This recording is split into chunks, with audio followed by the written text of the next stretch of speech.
So you may remember last week there was a story about the city deciding that a project that was going to turn McGill College Avenue into an urban forest, I think is the actual description of what it was supposed to be, to resemble something called Bryant Park in New York City, was scrapped by the city. When I say scrapped, not forever, but apparently until 2028. So when I first mentioned the story and had seen the original sketch of what it was supposed to look like, my first thought was, and I should mention I have a daughter who lives in New York City, so I've been to Bryant Park on many occasions.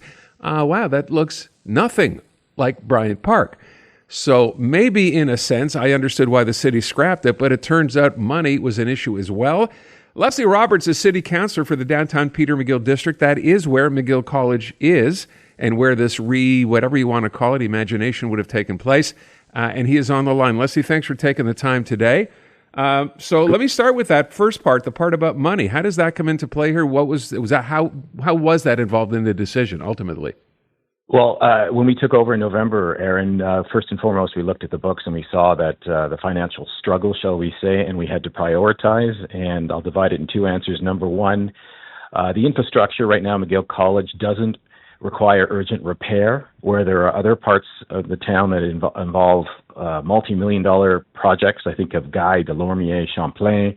And secondly, an analysis of the project came to the conclusion that management of this urban forest would cost the city $1 million a year. And we're talking snow removal, managing the cleanliness, security, and it just didn't seem to make sense. So we put the things on hold and said, let's take a look at this and see if the feasibility and whether we can do better. Okay, but let's talk about the actual project itself. I've seen the diagram. Obviously, you're familiar with what it would have looked like had it been completed. It really is, when I say an urban forest, kind of an odd idea for, a place that's supposed to be one big green space, which is in fact what Bryant Park is, right? It's just one giant lawn for all intents and purposes. Was this an ideology issue, do you think, with CJAD? What was this from? Well, yeah, I'm guessing that there was a lot of pressure to have more green space. The question is, does it belong on McGill College Avenue? I mean, it's in the shadow, Aaron, of Mount Royal, which is also part of my district, and that is a true urban green space. I don't know if it's the proper use of the space, if you ask me, and that's one of the questions we're throwing out there is say, hey, is this the proper one? And a lot of businesses in the area, a lot of associations in the Golden Square Mile, which is my district as well, say, hey, would be a missed opportunity. And when they give me examples like the Ramblas in Barcelona, let's turn it into a space where people want to come, a gathering space, and not a hiding space like a forest. Okay, well, that's an interesting way to describe it. A gathering space, in other words, somewhere you could just sit and mind your own business or do whatever you want to do, read a book or something. The way it's designed now, I've seen the diagram, as you said. I don't fully understand how that would have been that kind of a space. I can't argue with you. Okay. I think, okay. To be honest with you, and this is a conversation that I've discussed in caucus, and I've said, McGill college is really the heart of Montreal. You've got, Peel right next door when people come downtown on the metro. The REM, go through the list. The same way you'd want to go to the Ramblas when you go to Barcelona to experience the true sense of the city, that's how I, as the councillor and the executive committee member responsible for the downtown core, envisions this project. You've got McGill at the top, you've got Place Ville-Marie at the bottom, the mountain behind McGill. This is a beautiful opportunity to make this a place that would enrich the experience of being in Montreal, a place to remember, a place to come when you get off, the train one day from the airport, for example.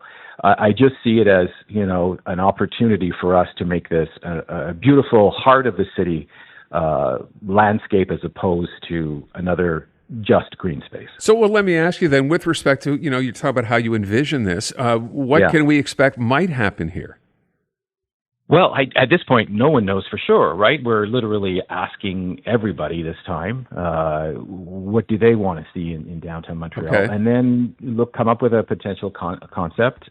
How different will it be from the original? I don't know, obviously, hypothetically a little bit, or potentially a lot. It's going to come down also to a question of cost and maintenance.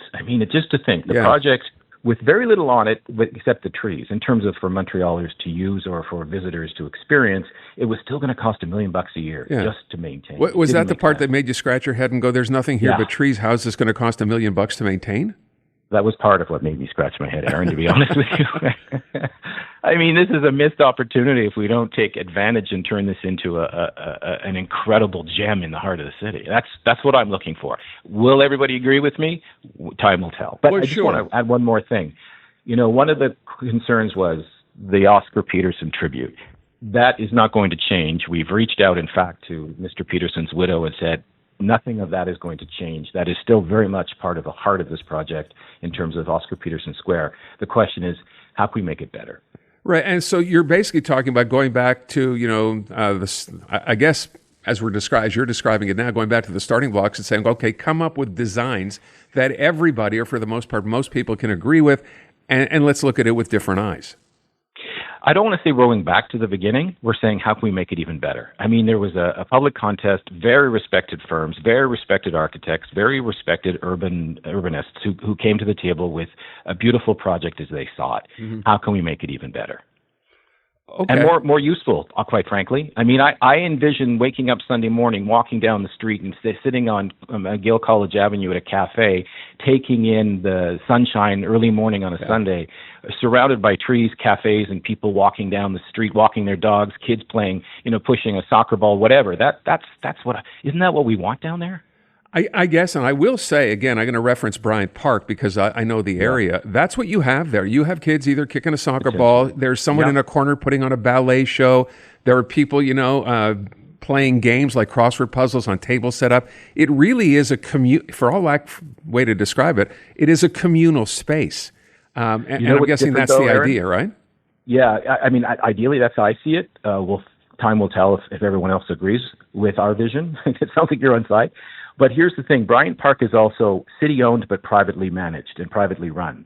So it isn't as much of a financial burden, shall I say, for New York City.